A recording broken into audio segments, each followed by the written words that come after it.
So my name is Ursula, currently Ursula Vinke, and my maiden name was Chivchinsky, and my father was Polish and my mother was German. They met in 1948 after the Second World War. My father was removed from his homeland of Poland, and he was a slave labor during the Second World War. And he came to the United States with my mother when my mother was 9 months pregnant with me. And so I was made in Germany and delivered in America. That's my joke. My brothers did not hear very often, and I only spoke it briefly when I was a toddler until I went to kindergarten.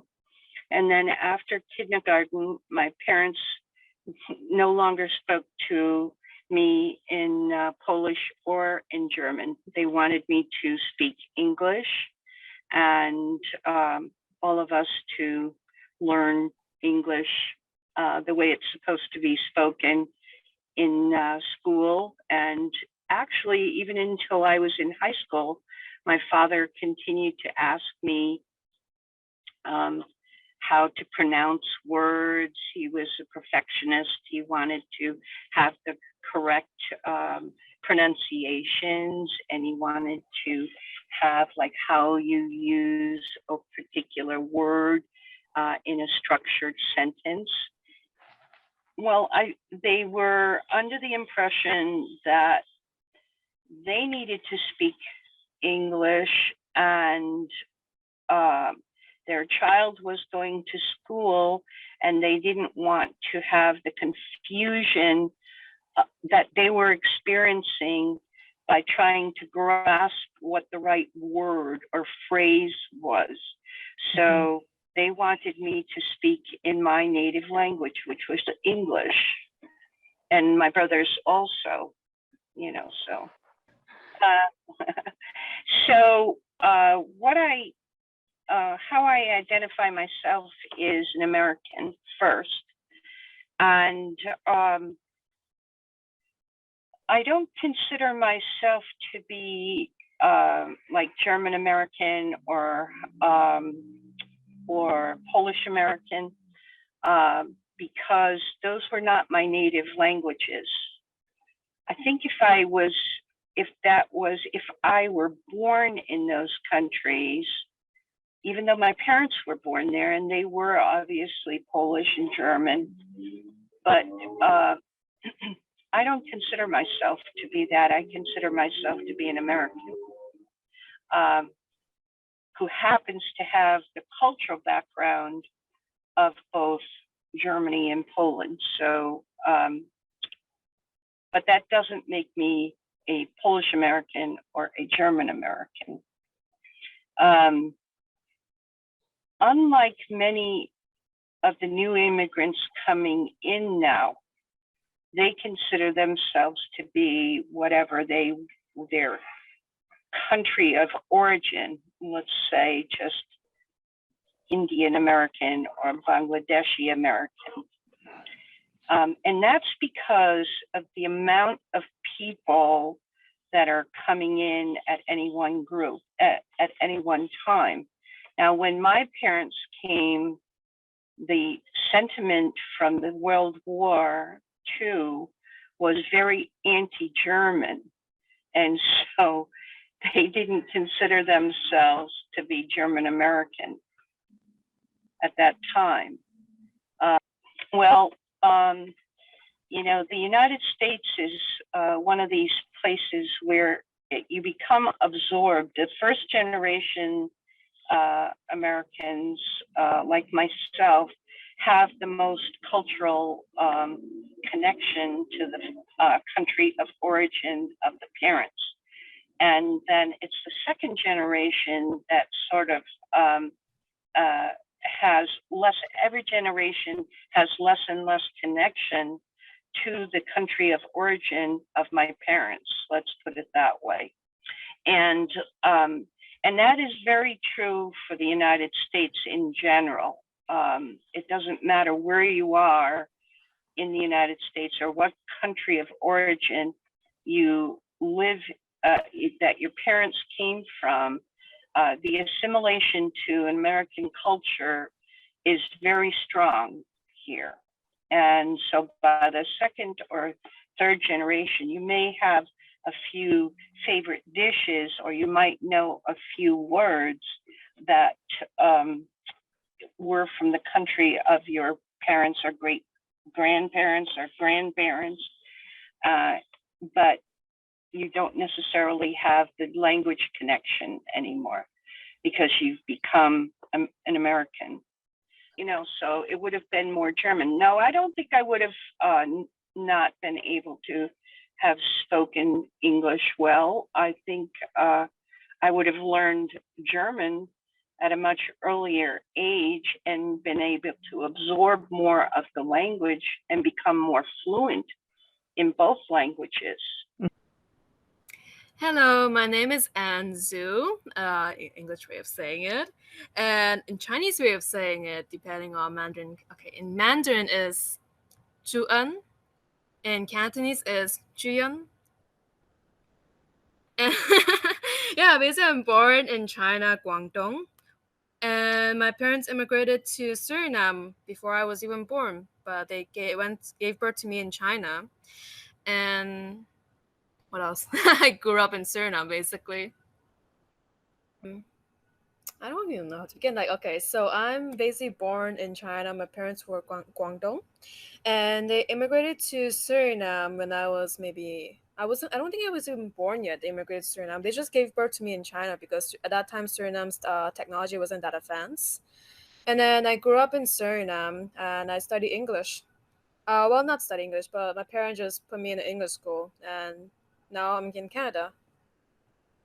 Funny because my parents speak Hakka to each other, and then they speak Cantonese to me.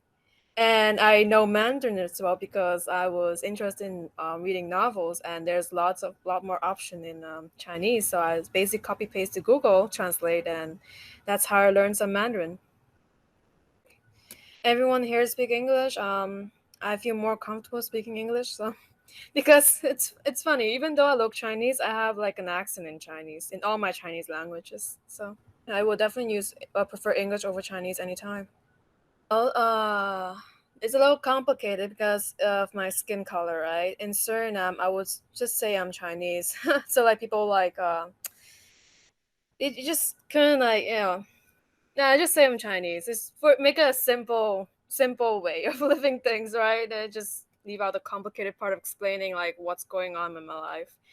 And then in Canada, I mean, they would ask me where I come from, usually, not really like what am I, because everyone's like very sensitive about the culture and the racism around there. It's like there's a huge movement and everything, so they're very sensitive about that. So they usually ask me where I come from and just say Suriname.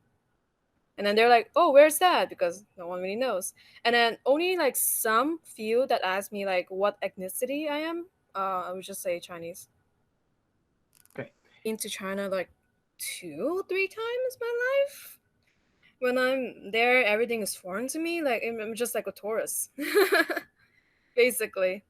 Of course, I don't fit in. And when I do met other Chinese in Canada, like coming from other provinces or I mean Chinese province. Yeah, I can't really hang out with them because they was like speak Chinese so fast that I couldn't really catch up, or like they will know that I'm not Chinese because like, and sometimes they might like just not talk to me at all, or because like when I speak Chinese I have an accent, so because of that I'm pretty shy in talking in Chinese, and so usually I will like reply to them back in English or talk to them in English, and they will try to speak to me in English, and that's very tiring for them because English is not their first language. So not to be racist, but like to non-Chinese people, I would just say I'm Chinese. But to Chinese people, I would say like I'm from South America.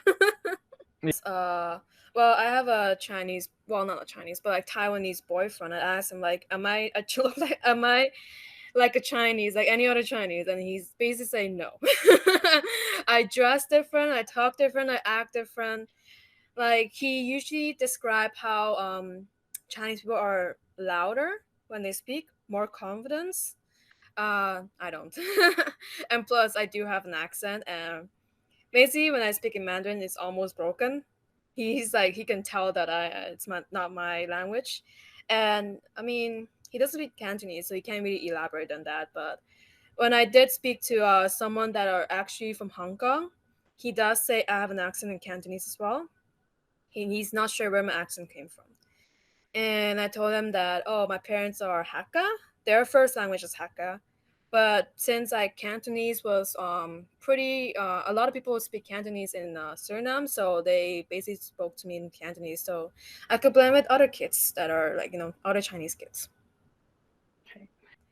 That person in Hong Kong, right? He even like he even got like he gave me like a really surprised face when I also spoke to him in Cantonese too. So like he never expected me to even speak Chinese, because there's a lot of like Chinese Canadian here that doesn't speak Chinese at all. I experienced more racism in Suriname more because it's a pretty ignorant country. Like it's not that developed, and people are pretty ignorant about a lot of things. In Canada, they're more understanding because it's very culture sensitive. Yeah, I don't really experience racism in Canada. Maybe like not racism, but more like experience as like a foreign worker. It's more exploitation on that, because they know that you immigrated there. So because of PR, you're willing to work. Like so, they're willing to exploit you more easily, because they know that you might not like report them, or like you might not know your rights and stuff like that. Not necessarily racism. For Okay. culture, I fit in. I think I fit in. I'm pretty shy person. I don't really talk to people, but like most people in Canada are immigrated, so yeah, they understand. My name is Rachel. I'm from Canada. I live in a small town called Alliston in the province of Ontario. My mother moved to Canada at the age of 14. She has now lived in Canada for just over 50 years. And her language, her mother tongue is Tagalog. My connection with that language is almost zero relationship, unfortunately. I've never learned once how to speak her mother tongue, which is Tagalog.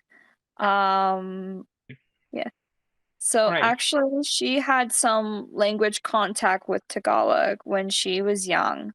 Your She sister. learned, yeah, my sister, yeah, she learned it from between 3 and 4 years old. She learned it for about a year, and it immediately stopped when I was born because I had a delayed speech development as a child, so it was advisable from a doctor to immediately stop learning the language and learn what's more dominant and what will be more useful. I think if I were to learn it now, like I am more than open to learn it now. Unfortunately, because my mom has lived, like I said, she's lived over just well over 50 years in Canada. She's lost a lot of her touch with her own mother tongue because she's learned English and has spoken English for so long that the only time she will ever use her language comfortably is with her own mother and some of her brothers and sisters. But she's lost a lot of her like her language with that. She'll speak sentences here and there, but like I notice when she will speak Tagalog, she'll throw in some English words in between because she doesn't remember the word anymore. And like as time goes on, like it seems to be more English each time and less of her own mother tongue, unfortunately. So if I were to learn it, I would be learning the very baseline like my mom would be learning, because she would have to relearn her own mother tongue as well. So, so I fully identify myself as Canadian. The thing is, the only connection I feel with the Filipino culture is food. That's really Food. the only thing that's remotely close that I have a lot of connection with. My mom loves to cook, and so she'll cook a lot of the dishes that she's known growing up and what she's learned from her mom or from her grandmother. So food is such a big thing in our family. But that's the only thing I have connection with her culture in that sense. Um, so in terms other than that, I really just identify myself fully Canadian. If I had the choice a long time ago if I can learn Tagalog with my mom, I definitely would keep that language. In terms of how it will go for next generation, if I were to have children, they were interested, I guess that would just depend on them and see how that would integrate in their lives, because now my life is so involved using English in every aspect of my life that I don't know how it would, uh, if I were to know Tagalog, hypothetically, and I were to pass it on, I don't know if there's a way they can keep that in certain aspects of their life. So, um, and unfortunately, sometimes it doesn't go as we planned, I guess, for next generation with languages. So I guess it's up to how we will use it for, you know, for next generation to learn other than English. If I were to be in contact with like ethnic groups that are similar to mine, as being part Filipino, because there's, especially in Toronto, there's a lot of ethnic communities you can join, or other big cities. Have a lot of ethnic communities all over, and one of them is being like there's a lot of Filipino communities in bigger cities, at least in my province. But I've been to a couple growing up, because I know my mom really tried. But I think it was kind of hard to fit in, because like I said, I don't have a lot of touch with the cultural background. So I remember it was it was a long time ago actually. They have this tradition. It's kind of similar to the Spanish culture where they have a quinceañera, like a 15th birthday. It's something similar like that, but it's for 18th birthday in the Philippines. So that's something I am familiar with.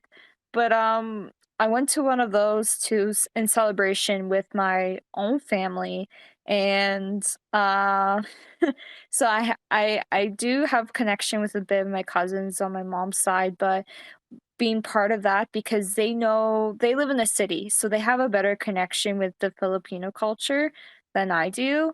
And I felt very alienated and isolated, even though they're a part of my family, like by blood. It was really difficult because I can't, because some of them can speak the language and I cannot. So it feels very isolating when I'm sometimes there, been part of that community, and I don't go to many of those anymore, unfortunately. I mean, that's one in particular aspect that I remember growing up, but but I feel much better fit in Canadian culture. So anyone I know from my town, like I'm very much involved, and I very much feel included despite my color. Because even though um, a lot of the people I do interact, they're all white. There's no denying that, especially where I live, because dominantly when you're living in small towns, it's mostly ethnic backgrounds or like Dutch, German, British. So very like all white dominant towns. And I never saw myself different really growing up. I always thought I can always fit in. Like the color didn't seem to matter too much. Cause like my color, I mean, you can kind of see it on the screen. Yeah. Like I'm a little bit pale, but I'm not very dark either. Like I'm in between. So I guess more of like a brown color if we're gonna go by, you know, my color of skin. But I definitely didn't feel much different. The only time I would feel a little bit different is like I can actually give one particular aspect. There was a little words that my mom taught me here and there in Tagalog, but I thought it was English word. I didn't know it was Tagalog word. So I did learn a tiny, tiny bit, but there'd be certain words I would say thinking it's completely English word and it was Tagalog. And that was the only time I felt really not fit in with like friends in school because they were like, what does that mean? I'm like, well, this is what it means. And they would say, no, Rachel, that's like an iron board. But I would call it like a because in Tagalog, the way they phrase it, they call it like a horse. So I always thought horse is an iron board to iron your clothes. And I would call it a horse because that's what it means in the Tagalog word in its own. So even though it was English, yeah. So that was the only time that there were certain moments I didn't fit in because depending on what I would say, that thinking that, you know, that's definitely what it means. But then I'm told it's completely different. So, yeah. So, hello there. My name is Abhishek. I'm 22 years old. I'm from India. And I speak 3 languages: English, Tamil, and Hindi. So, I grew up learning, I grew up speaking in Tamil because that was my mother tongue. And that's what I heard people speak in my house when I was growing up. And when I was 5 months old, we moved to the north of India, and Hindi is one of the languages, or one of the most common languages they speak in the north of India. So, so as young people tend to pick up things faster, I picked up Hindi when I was younger. So in the north of India, so I've learned to speak Hindi and Tamil. And my education. Most of the schools in India, the medium of education is in English. So everything we learn is in English. Like every subject, we are taught in English, in the medium of English. Right. So most of the schools in India teach in English, but not everyone has this privilege or the access to study in English, as there are like very backward places like villages and very secluded areas which don't have access to English or English education. So if there are educational institutions there, then they learn in their native language. So like in the south of India, there are like schools which teach subjects in Tamil, and there are schools in the north which teach in Hindi. But these two aren't the only languages in India. I've heard there are like thousands of languages in India, but these 3 are the ones I know and speak.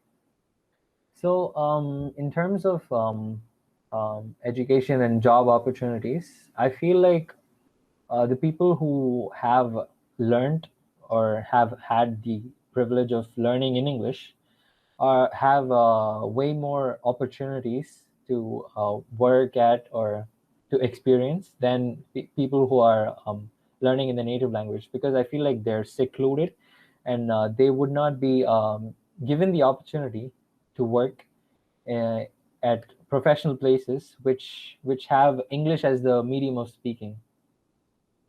So I feel like those people are marginalized, and sort of discriminated against, because the good jobs and the well-paying jobs are given to the people who speak in English or who have had their education in English.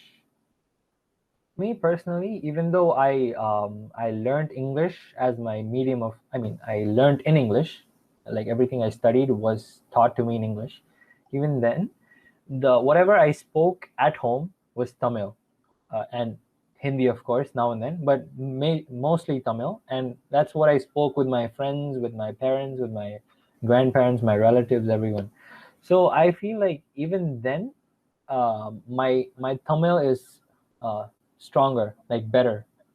Like even though I don't know how to, even though I haven't learned how to read or write, I can, like, I'm fluent in Tamil. Like I feel like if there's a serious discussion, because of me not conversating in English as often as I conversate in Tamil, I feel like my Tamil is stronger.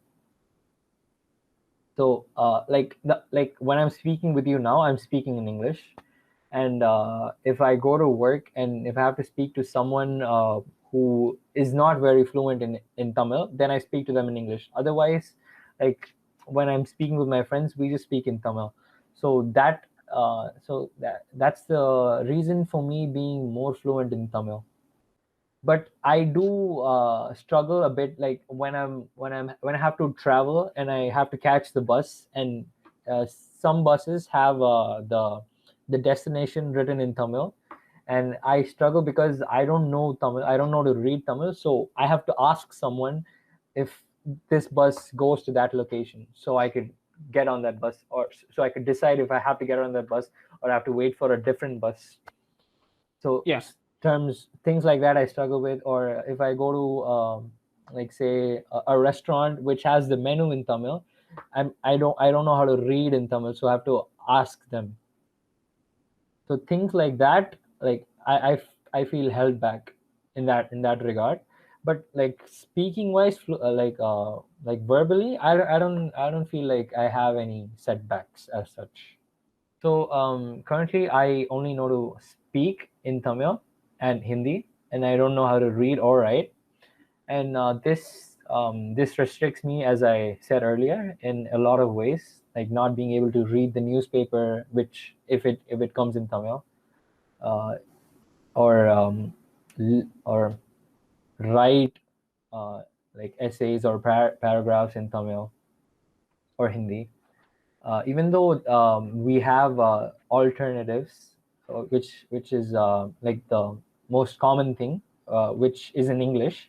Even then, I feel left out, and I feel like I'm missing out on these things.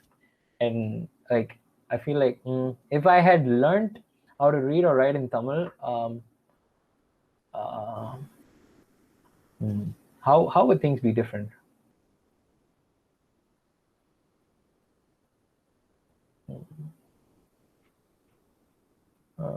Uh, like I would how would things I don't think I don't think things would be that different, because like other than reading like the destination on the buses, or reading newspapers, or being able to write, because most of the things that people write in nowadays is in English. Like anyone and everyone I know, everything we write in is in English. Because the other languages are just used to speak, unless you're learning that language. So if you're learning that certain language, then they teach you how to read and write in that language, and that's when you have to deal with reading or writing in that language, other than these buses and like menus and in the restaurant and all that. So I feel like things would be slightly different, but I don't think they would make much of a difference, other than my grandparents being happy that I know to read and write in Tamil. Since there are many people like me who've learned in English and who've lost uh, the ability uh, to read or write in the native languages. Um, uh, I feel like those people get left out, like people who know to, or people who only know to read and write. I think they get left out in these aspects of education, like science and technology, like the new things that we have coming these days. I feel like they get left out of that. So yes, so I have heard of movements that people have fought for to keep these languages active, so that the children and the people of this generation don't forget about these languages, which will one day be considered languages of the past. Right. So that is what I was telling you about when I said that that Tamil language was made mandatory for students to learn during a certain period when a certain party was ruling our state. So I don't remember when exactly, but like it was probably in 2011, 12, 2010, that time. So around that time, schools in India or schools in Chennai uh, made it compulsory for students to learn the Tamil language, as it was seen as like uh, as uh, as a language that wasn't given importance to, even though all of us were Tamil speaking people, and that was our identity, if you will. So it was seen as it was seen as though we weren't giving importance to a language which was our identity. So it was made compulsory for us, for students back then, to learn Tamil, and it was made compulsory. So students from grade 6 in that year, from grade 6 and below, were made to learn Tamil as part of their curriculum. So this was one of the movements back then. Regardless of the movement, I don't think Tamil as a language will ever disappear. Why? Right?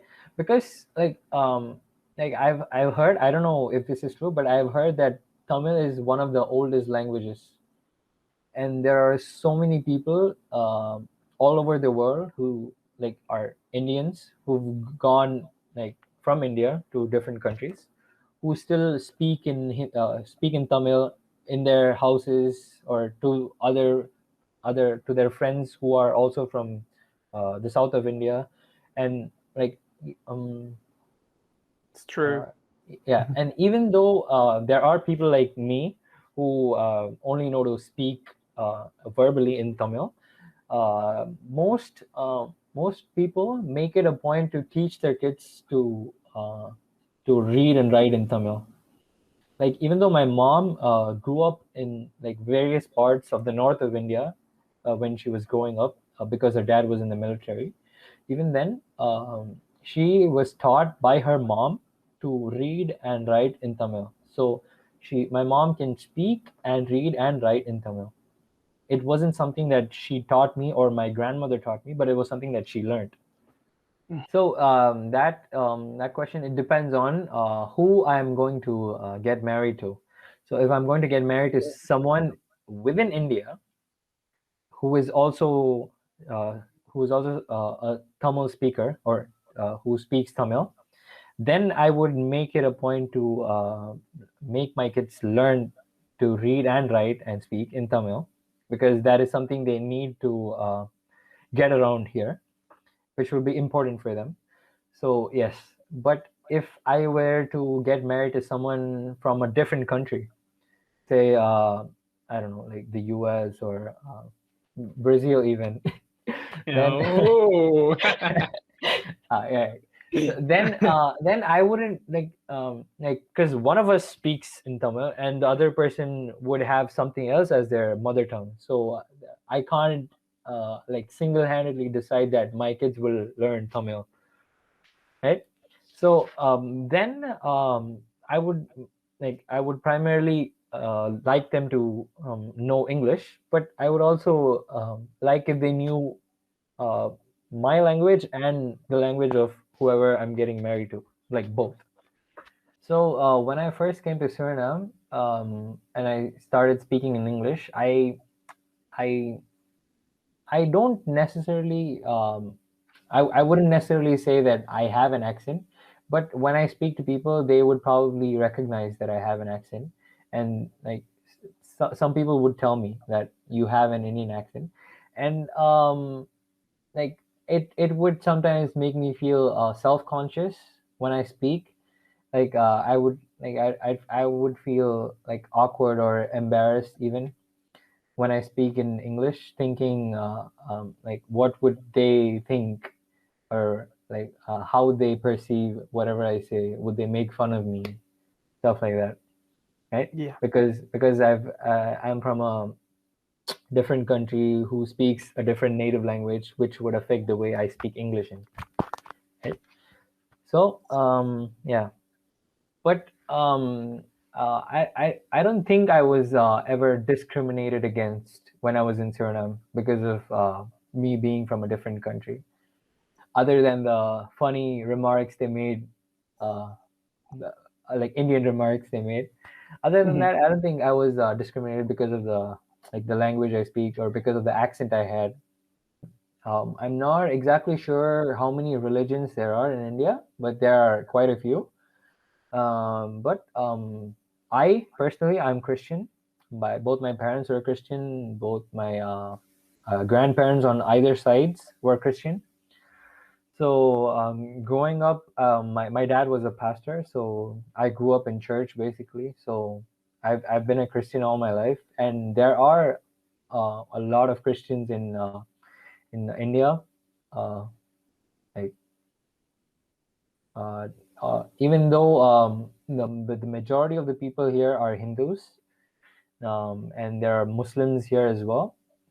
Hindus, Muslims, Christians. There are Sikhs, there are Jains, and a few other minor religions that are practiced by like a few people here and there. Christianity is also one of the religions that is practiced in India.